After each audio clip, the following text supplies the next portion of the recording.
Once again, you're welcome to the program Preventive Health on CRBC Radio 105.5. Preventive Health is a program powered by Asiokpo Diagnostic and Medical Center, opposite School of Health Technology, Marisleso Avenue, Calabar.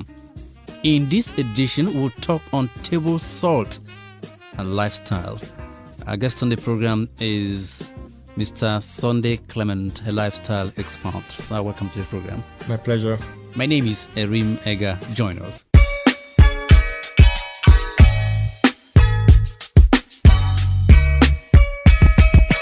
Now, salt is a harmless nutritional substance when used in the right proportion. It makes everything taste very delicious. Today we'll look at table salt and lifestyle.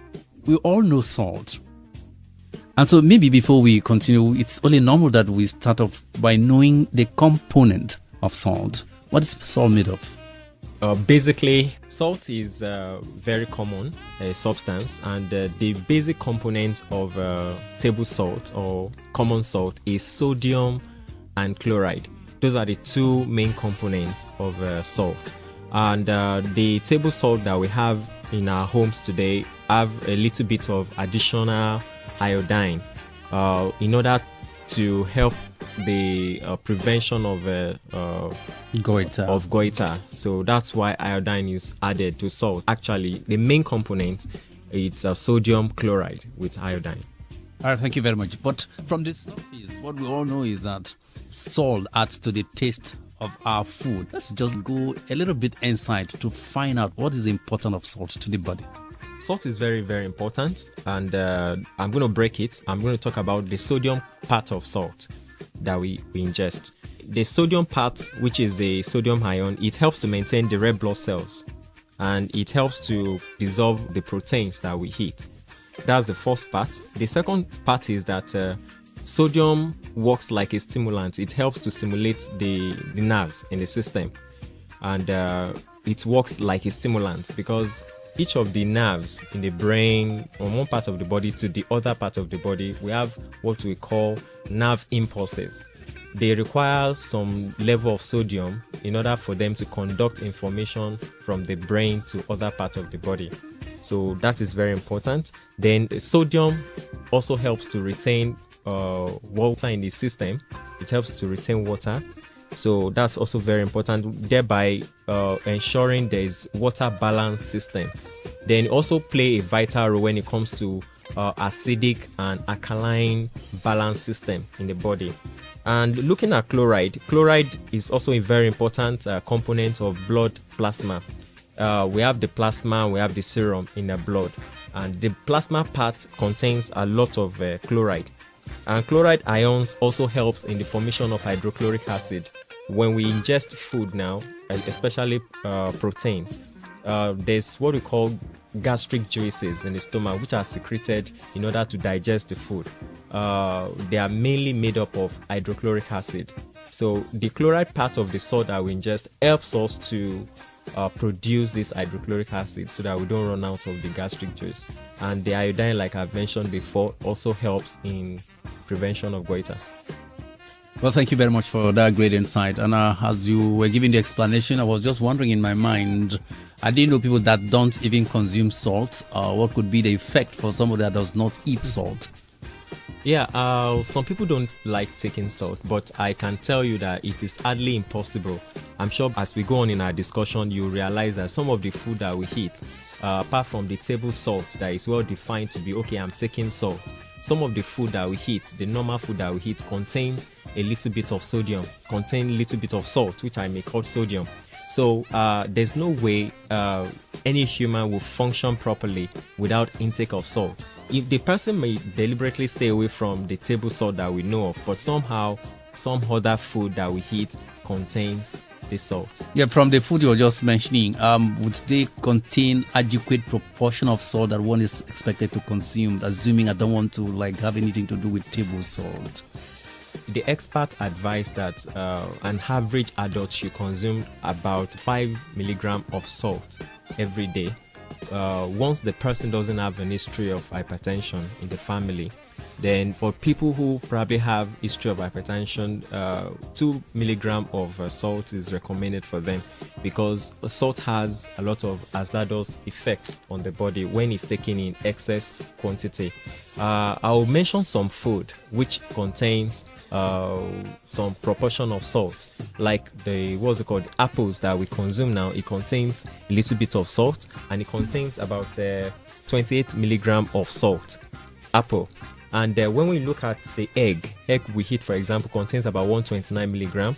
We also have salt intake in onions, we have in water, we have in potatoes, we have in wheat, we have in tomatoes, we have in pumpkin, we have in banana. Banana contains about 37 milligram of sodium ions. So there's no way anybody will function properly without the proper sufficiency of sodium. For example, sodium helps to make our heart beat properly, because sodium, there's a kind of exchange between sodium and potassium in order for the heartbeat to be produced. So it is very vital in the system. So people who stay away from salt might be probably due to the fact that they have a tendency to have hypertension, and the doctor advises you have to reduce your intake of salt. You can probably get your sodium from any other food that you may consume, but not deliberately eating table salt.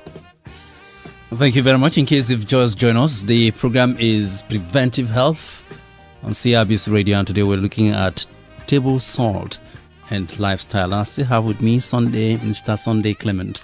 Now, we're looking at table salt, and we do know that a lot of people, like you mentioned earlier on, the doctor could say, don't take excess salt or stop taking salt and all of that, because it might lead to something and all of that. So let's look at what happens to somebody that takes excess salt. When people take excess salt, like I said before, is a stimulant. The first danger of taking excess salt is the fact that it alters the rate at which we conduct nerve impulses. That's the first thing. So, and when that happens, the person is unnecessarily stimulated. The adrenal gland is unnecessarily stimulated, and the person feels like the person has this apathy, fear. The person has this fear, because there's excess secretion of adrenocorticoid in the system. Then the nerve is unnecessarily stimulated without any action. The second thing is it provokes hypertension. People tend to have high blood pressure when there is excess intake of salt. When you take excess salt, you have the tendency to retain more water in the system. More fluid is retained in the system, and thereby adding to blood volume. And when blood volume is increased, the heart will have to function harder in order to pump blood around the body. That is how blood pressure begins to rise.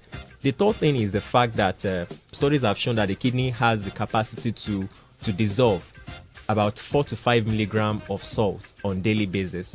Now, when you take excess of this salt, then you overwork your kidney. The kidney has a limited capacity of 4 to 5 milligrams. So when you take like 20 milligram per day, what happens is that the kidney start breaking down gradually, and what happens is you have this salt floating around, which could lead to different kinds of other diseases in the system, because when you have high level of salt, then you can have other diseases too, because the kidney will not be able to filter this salt out of the system. The fourth thing that could happen is sodium has this affinity for calcium. So there's a tendency whereby when sodium level is very high in the blood, the person will start having some bone problems, because calcium is the element that makes up the bones. So when there's excess sodium, it tends to extract calcium from these bones. Thereby the person becomes so weak and all that. So those are some of the effects. There are a lot of them. It could lead to diabetes. It could lead to several other things. So people have to be very careful. Well, thank you very much. But talking about being careful, so how will one now note that he or she has enough salt in his body system? The only way you can find out is to go for a test.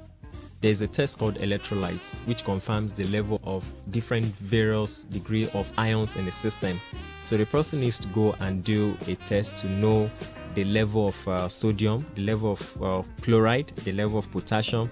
That way, this could give a blood picture of how high the sodium is. If the sodium is very high, if the ions are very high, or they are low. So the person will be able to get proper advice from a medical practitioner.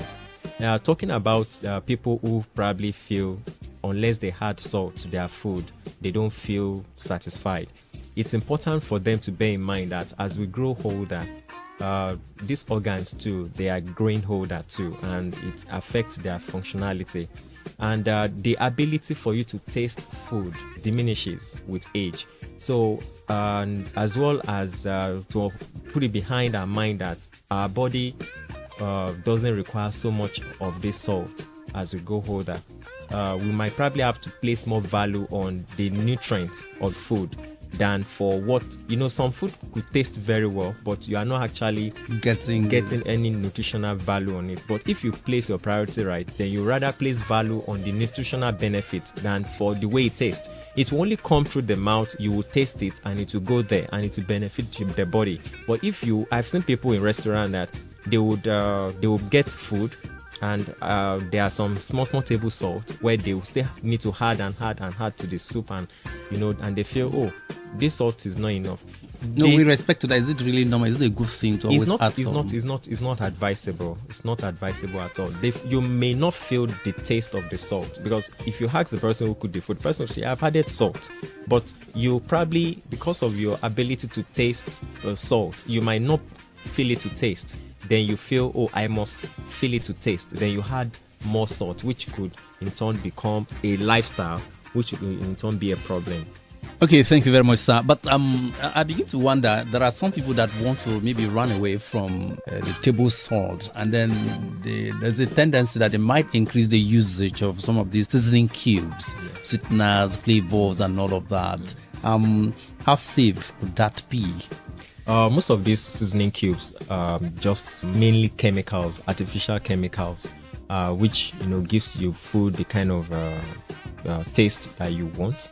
They don't really have any nutritional value compared to table salt. They don't have any nutritional value, but it's just that they give some kind of taste, which you may like, but doesn't really have much benefit.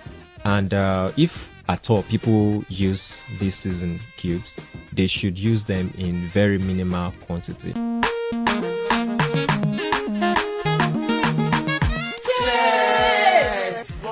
You're listening to Preventive Health. Prevention is better than cure.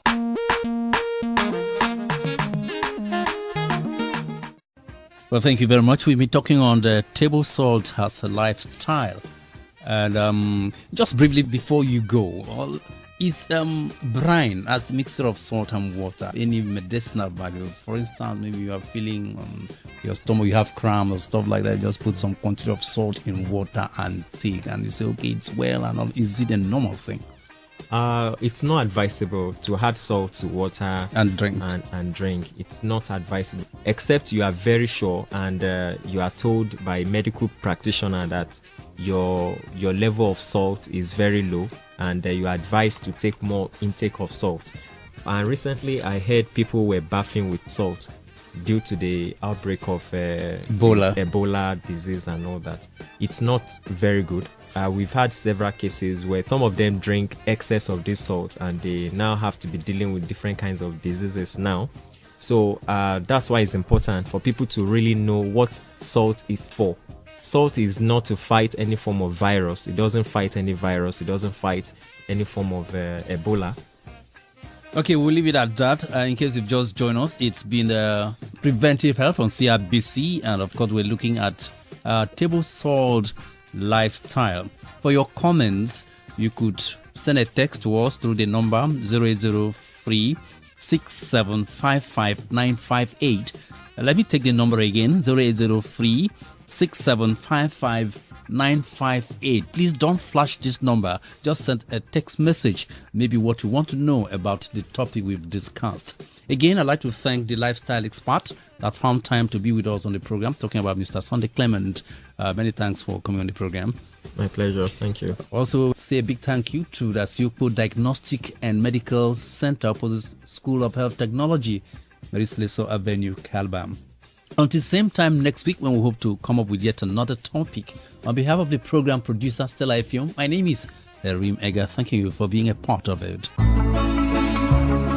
Life can be more beautiful if we have an HIV-free society. Do you know that the spread of HIV can be reduced if you remain faithful to just one partner? And you can also reduce the spread of HIV if you use condom correctly and consistently. Understand that even a healthy-looking person can be HIV positive. Do you also know that you cannot be infected with HIV through mosquito bites, sharing toilets, or eating utensils with infected persons? You can't get HIV through witchcraft. No, you can't also get HIV through living or taking care of a male or female HIV infected relative. Even if you buy any kind of food from an HIV infected food seller, you can't be infected. Keep your mind at peace when your child goes to school, because he or she can't be infected with HIV when being taught by an HIV positive teacher. That's why it's not good to discriminate. What if it were you? This message is brought to you from Enhancing Nigerian Response on HIV and AIDS with support from Cross River State Ministry of Information.